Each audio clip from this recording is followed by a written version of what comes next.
Hello, everyone. Welcome to another session of Bible Online with Pastor Jeremy, online Bible studies, and you've been sending some questions, comments, ideas. Today we have a question about a passage in 2 Corinthians regarding this comment or this quote that Paul gives, "My grace is sufficient enough for you." So let's dive in and look at this passage, and then I'll kind of give a little bit of an explanation of what's going on here. If you have a Bible, you can open it up to 2 Corinthians, New Testament letter written by Paul to the church of Corinth, and we're going to chapter 12. Again, 2 Corinthians chapter 12 and verses 7 through 10. 2 Corinthians chapter 12 verses 7 through 10. And here's what it says. Paul writes, "So to keep me from becoming conceited because of the surpassing greatness of the revelations, a thorn was given me in the flesh, a messenger of Satan to harass me, to keep me from becoming conceited. 3 times I pleaded with the Lord about this, that it should leave me. But he said to me, 'My grace is sufficient for you, for my power is made perfect in weakness. Therefore, I will boast all the more gladly of my weakness, so that the power of Christ may rest upon me. For the sake of Christ, then, I am content with weakness, insults, hardships, persecutions, and calamities. For when I am weak, then I am strong.'" So to answer this question, I think it's important that we first talk about who's talking. This is the Apostle Paul, and let's talk about Paul's background. He refers to him, in other passages as a Pharisee above Pharisees. He was a leader of the religious institution, the Jewish law. He had a lot of power. He was overseeing the stoning of Stephen in Acts. He hunted down Christians. This is who he was. He had a lot of power, a lot of influence into the religious world, and really held a lot of Christians captive, trying to squash Christianity. In understanding Paul's conversion, he had a miraculous conversion where Jesus met him on the road to Damascus and hit him with a big bright light and told, at that time, his name was Saul, but his name would become Paul, and said, "You're going to be used for my work." Jesus is going to use Paul in an amazing way, and had this miraculous conversion, this hard-hitting revelation conversion, this big deal.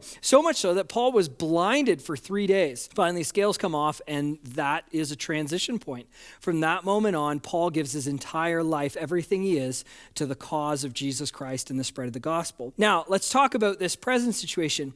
We don't know what the thorn in his flesh is. It's apparent, the imagery here is that there's a serious struggle that he has. And some people have said, oh, maybe it's a sin struggle. Is it a physical struggle, an emotional struggle, an ailment? There's lots of different thoughts or guesses on what it is. But either way, it's a point in his life that keeps him weak. It's a weakness that he has. This weakness, he's saying, it's a thorn from Satan. It's a way that Satan keeps beating him down. It's something that discourages him. It's something that maybe hinders him from doing what he wants to do. But Jesus tells him, as he quotes Jesus, "My grace is sufficient for you, for my power is made perfect in weakness." Then Paul resolves to say, well, whatever happens, whether I still have this weakness, whether or not I'm in, insults, hardships, persecution, calamities, no matter what terrible thing happens to me, I am going to find the grace of Jesus, that it's sufficient, that I will endure difficult things, including the weakness that he's dealing with, this difficult thing, and he's going to rely fully on Christ, that Christ is going to accomplish his work in Paul, and definitely did. We have the historic evidence and the spread of the gospel, that Jesus will do his work with or without Paul, with or without his weakness, and actually in spite of the weakness. And so what is the application here for us out of this? Maybe you're dealing with a weakness. Maybe you have a struggle. Maybe you have a physical ailment, emotional, mental ailment. Maybe you have something that you're struggling with. I know I do. There are a few struggles in my life that I've prayed that God would just get rid of. I just want him to change who I am. These things are weak areas of my life, and I just want God to snap his fingers and get rid of them.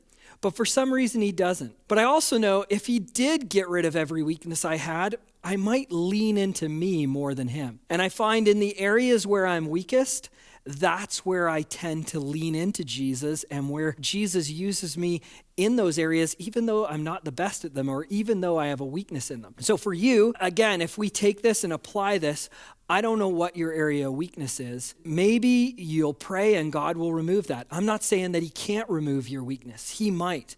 But he might also, like Paul, might just leave that weakness in your life. And he may let you struggle with it, not to punish you in any way, but so that you'll rely on his strength, on his grace. What he's going to show the world through you is that you're going to do amazing things, and you're going to do incredible things for the church and the gospel, even though maybe you're not the best, even though you have weakness, even though that you struggle.